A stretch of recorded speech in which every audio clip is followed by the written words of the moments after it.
Now I'll invite John and Barb up, and you'll each have a minute to introduce yourselves. We'll start with John. Hi, John. How are you? Good. Hello? Is that working? Okay. By the way, I hope everybody forgives me for not wearing my jacket. I'm steaming hot in here for some reason. Everyone else is noticed too. It's getting better though. Anyway, thanks. I'd like to thank, is this okay? I don't know. I can't Just hear hold it it. a Little bit closer. Okay. Yeah, that sounds better. Okay. Yeah, my name's John Thorup. I'm in my second term, finishing my second term. I'm seeking re-election for House District 37. You both are. I'm from rural Knoxville. I've lived most of my life in the Marion County area, and I'm a 26-year state trooper. As I said, I live in Knoxville. My whole family's from there. I'm going to try to not hit the 1 minute mark, so I'll be done now. Hi, my name is Barb, Kniff, McCulla. I'm a small business owner in the Pella area. I have 12 grandchildren and 4 daughters, and this is the reason why I'm here standing tonight. I believe that the future of this state needs to be addressed as far as everything that's been coming down and around us, that we need to stand up. And I am for conservative values, the parent rights and education, supporting Iowa tax reform, and job creation. So as a small business owner, I know it's very important to make sure that we get the people to stay in the state. I need workers at my small company, and I look forward to answering some of the questions that you're going to ask us in a minute. Thank you. Thank you both. So you have an advantage. You got to hear all the questions ahead of time, and so to take notes if you needed to. So out of respect for the office, we're going to start with John. The governor has made school choice a pillar of her vision for Iowa. What is your view on school choice? Yeah, thank you. Thank you for the question. Thank you for the question.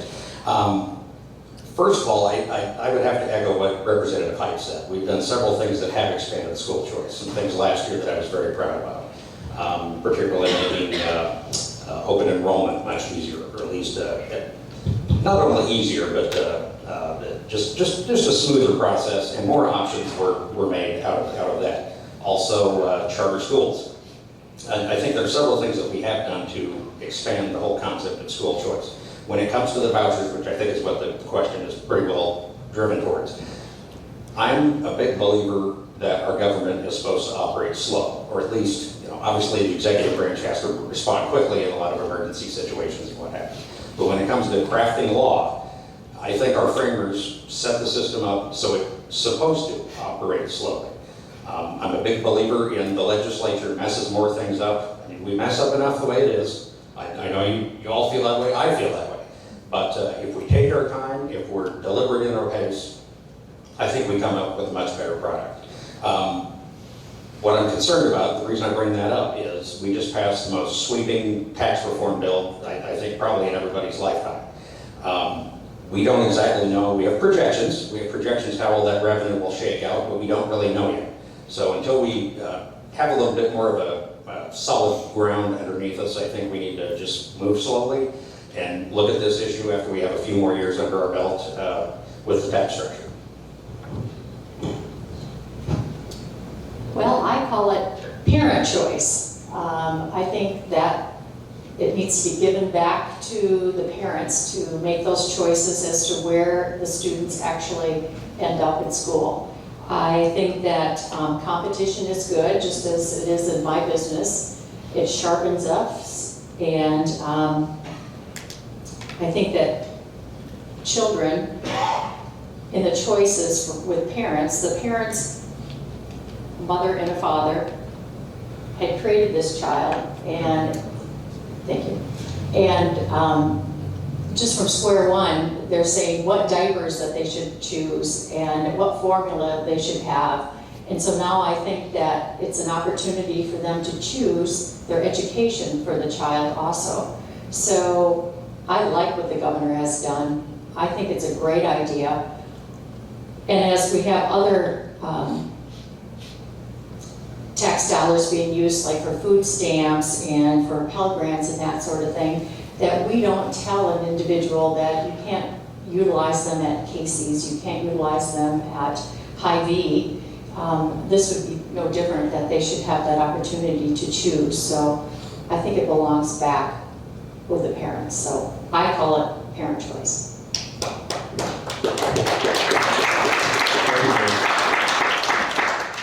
So we're going to bounce over to Barb on the second question. During COVID, medical freedom became a rally cry for conservatives. It's only a matter of time till another virus emerges. What are your views on medical freedom? I believe in medical freedom. During all of COVID, my company, KLK Construction, we stayed open. We had to think outside the box as to how to make that company run.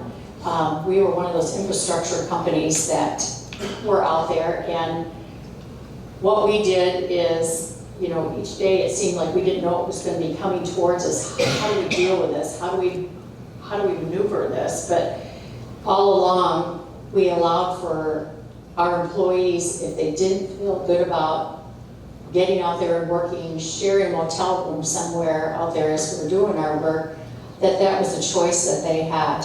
And we had to work with whoever it is that we had out there for the jobs.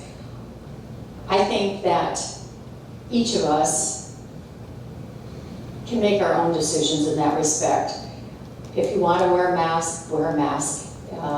If you want to be out there and have the shot, that is your choice too. So I think it's your own personal choice, and that's the way it should be here in the United States, that we choose how that we should be living. So instead of the government telling us how that we should be living. Thank you. I would completely agree with that. I think that's that's wise counsel, I think, absolutely. And I will tell you that this last year we did have a bill that had a portion of, in the House anyway, it had a portion of what I would call medical freedom. And we operate as a team up there. There's no other way to operate.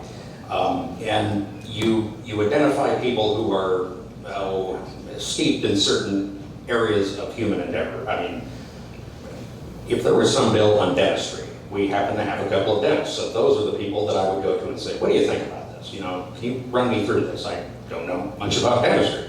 In this case, we have at least three representatives that have been leading the charge. Now, none of them are physicians or anything, but they've been leading the charge on research, on just finding out everything they possibly can and coming up with the best language that they possibly can for a medical freedom bill. The three that I talked to were Henry Cisneros, Salmon, and Westridge. I approached them and I said, what do you think of this bill? Because I was going to vote for the bill originally. I ran it by them. I said, what do you think? Is this going to do it? All three of them urged me to not vote for it because they said this is too watered down. And the other thing is, it was also paired with language that in certain lawsuits would devalue human life. I'm a pro-life guy, and that was a pretty good argument to me. So I will absolutely support a bill if we can get one that has the votes, if it deals with just that, or if it deals with something else that I can get behind. But yeah, absolutely in favor of that. Thank you. We're going to bounce back to you, John. Okay. The culture war raging against conservative values, as we know, has reached a fevered pitch. In our district, there's been much conversation about changing the civil code to protect local governments and school boards so they can take action without fear of lawsuits. What changes, if any, would you make to the civil code?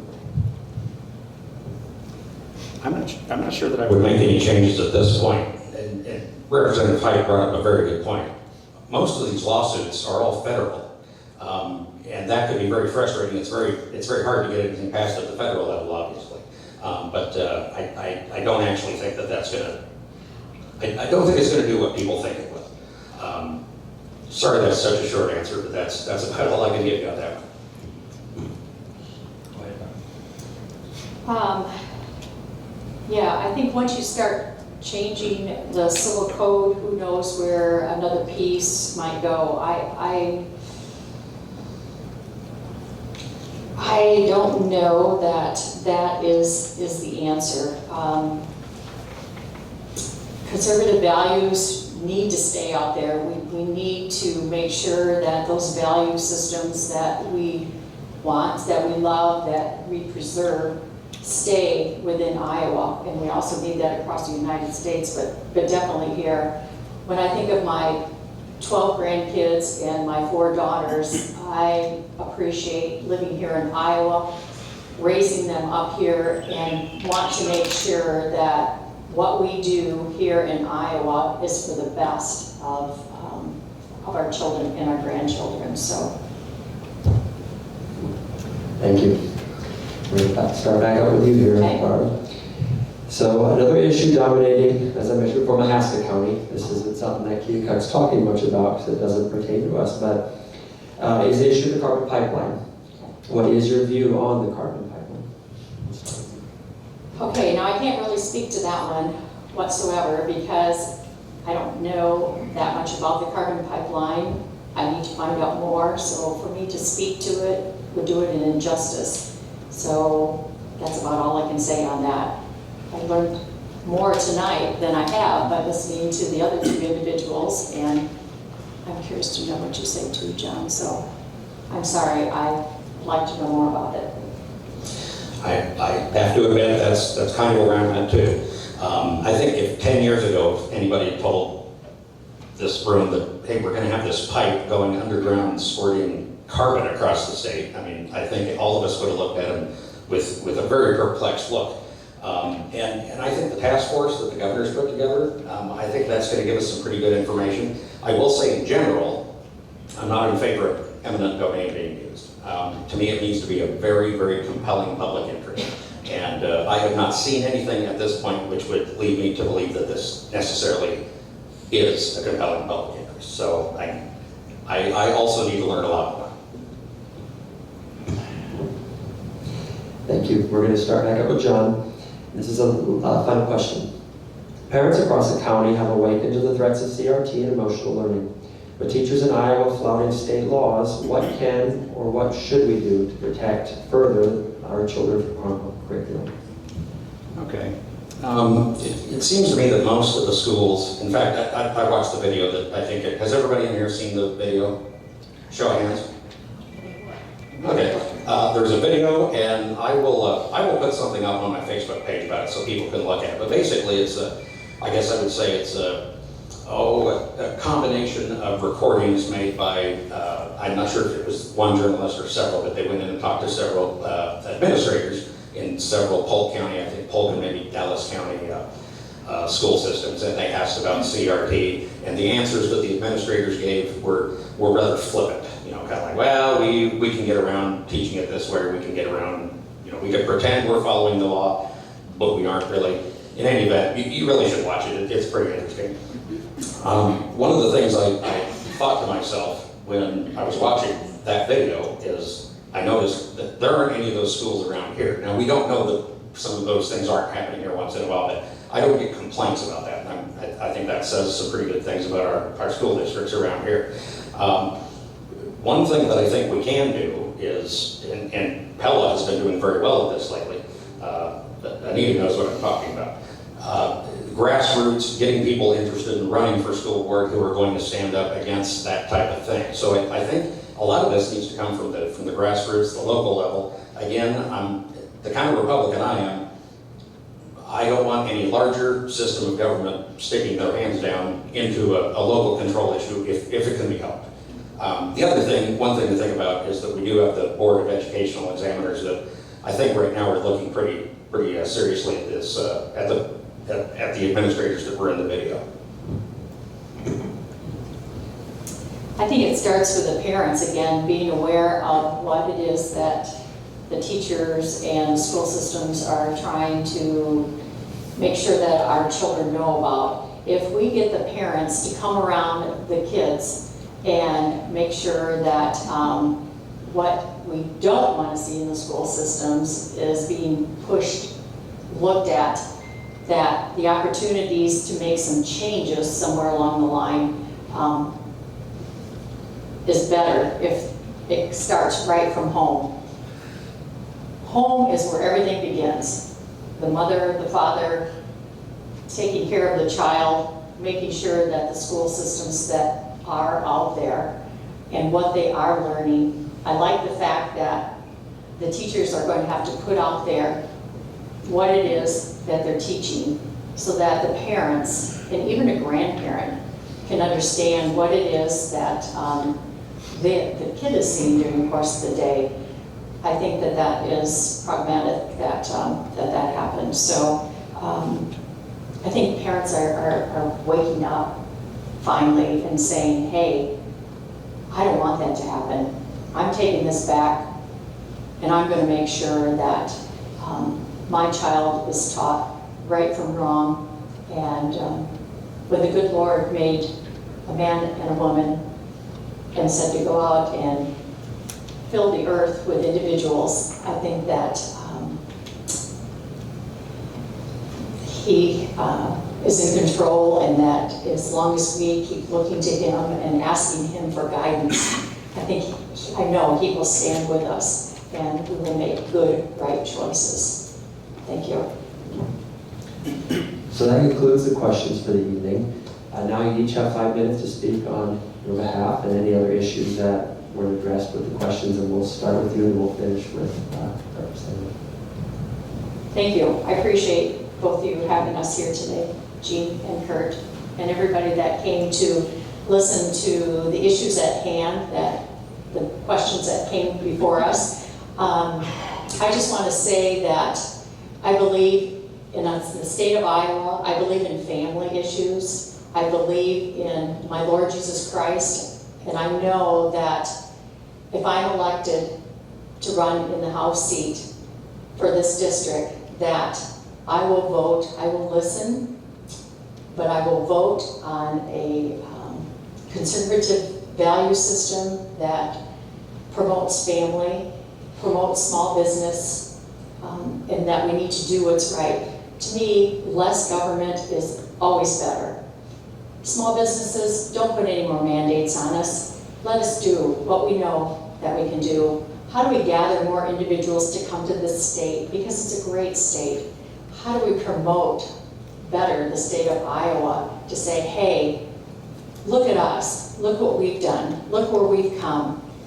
And our governor is fantastic. She has done so many wonderful things for this state, and I think we are going to move even faster and farther with her as our lead over the next years. And I am so proud to be serving under her as an individual on some boards that she put me on, but I am really excited to be elected to that House seat so that I can follow her through and make sure what she has in mind gets pushed through. So thank you so much for allowing me this time. This is my very first forum, so excuse me if I stumbled a little bit, but thank you. I truly do. I appreciate each one of those smiling faces that are out there tonight with us. So.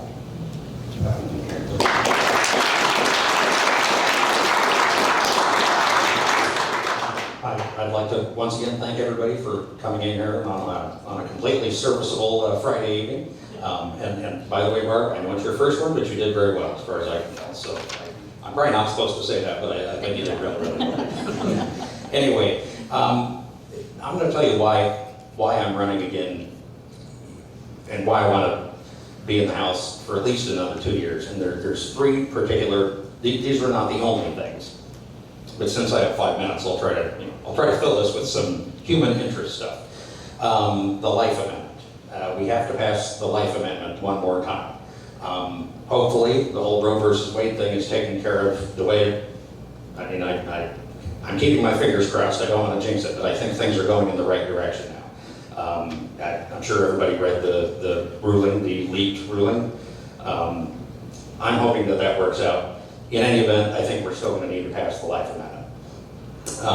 I want to talk to you for a minute about child pornography. In the last 2 years, after figuring out a couple of things about how the Department of Public Safety deals with online child pornography, I have been absolutely stunned. I've been in law enforcement for 25, 30 years almost, And there is so much.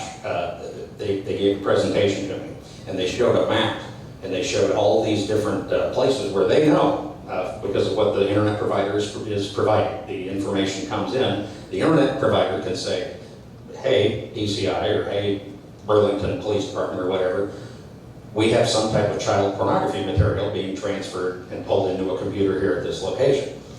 Well, that sounds great.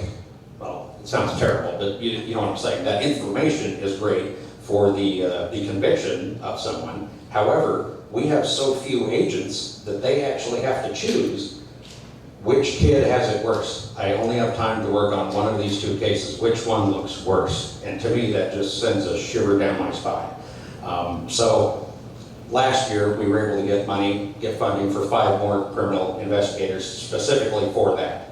And that's going to make a dent in it, but that's really a passion of mine. So I wanted to pass that along. I might be getting close to the 5 minutes, so I'll just say again, thanks for having us, and I'd appreciate your vote. Thank you.